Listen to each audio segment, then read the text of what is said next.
Carlos Souza was the Virginia resident who was present by this field that allegedly saw the UFO come down and crash. Carlos Souza was a professor in Sao Paulo, which is about 5 hours to the south.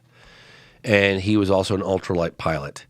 And he was flying the bricks. He was flying them. Gotcha. Yeah, that's his cover story. No, but he was going He was going to go meet with some of his friends and go fly ultralight airplanes in a place called the state of Minas Gerais, which is also part of Virginia and as of the military base. Anyway, he's driving. It's super early in the morning. He's going to meet with these guys to go ultralight flying, and I'll put him in the corner of the screen so people can see him. Yeah, I think it's like 5 a.m. And he sees this cigar-shaped metallic object in the sky, not very high up in the sky above him, flying erratically, slowly. It had a huge gash in the side of it. He said it had like a white vapor, not like smoke that you'd expect from a fire, but like a white vapor coming out the backside. How high approximately did he say it was? I got the feeling that it was like 1,000 feet above him, maybe. Okay, not high. He was like, this thing's coming down. Like he was, and he never once thought alien, extraterrestrial. Not once. He was like, oh my God, what is this thing? It's like a cigar shaped. Didn't you see wings? He was like, he didn't know what it was, but it was in trouble, and he was watching it, and it was struggling to keep its altitude, and it was coming down. And then he sees it go down behind a hill. So he lost sight of it, but it was going down. Like he was like, this thing was crashing. No question. So he gets off the freeway and he drives up a dirt road on a farm called the Myelini Farm. And it's January 13th, roughly 5 a.m. It's dawn. 1996. 1996. He's driving up this dirt road into the direction where he saw this thing go down, and he comes upon a football field size area of metallic debris, like almost like tinfoil, and then a very large portion of the craft still intact. And again, it was like we have illustrations. I don't know if you have them. We have illustrations in the film. And what I do when I do illustrations or animations for any film project, I cut myself out of the loop. I hire an illustrator or an artist, and I put that artist directly in touch with the witness. Why would you have the witness describe to me what they saw and then me translate that to the artist? I just put the two of them directly in touch, and then they go at it.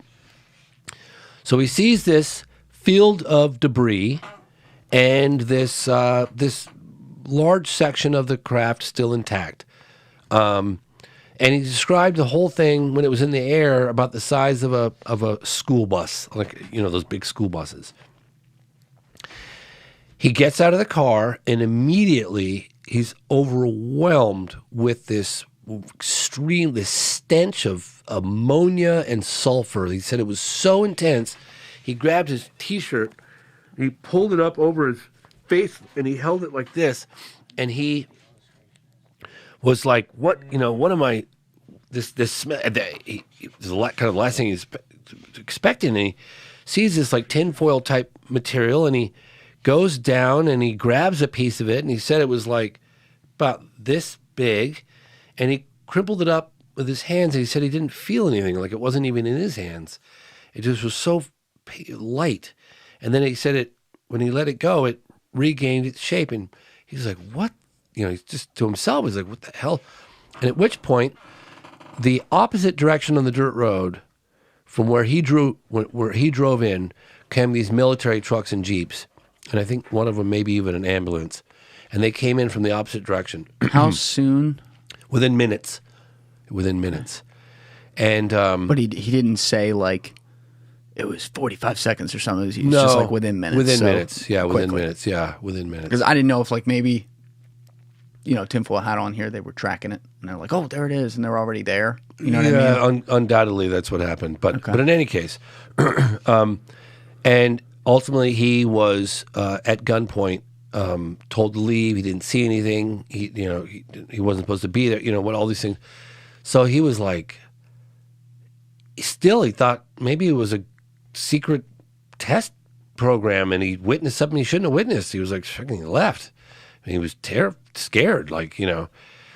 And he gets a couple miles down the road, and he stops off at a gas station. I've seen the very gas station. He gets a coffee, and he's trying to calm his nerves and just process everything that just happened. And he has a coffee, and he comes out, and he sees an unmarked government-looking car, black or dark blue, like an Opel, he described it, with no license plates, pull in, and two men in suits get out.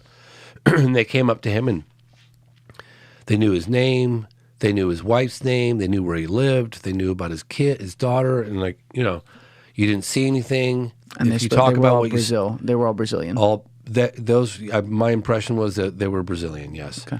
But I didn't ask him, but that's a good question. But yes, that they definitely spoke I'm gonna call Portuguese. you like a cheeseburger. I know. So they spooked him. They're like, you know, things are going to get very weird if you talk about what you saw. Thank you for watching the video, guys. Please hit that subscribe button and check out this clip's full podcast episode by clicking here or in the description below.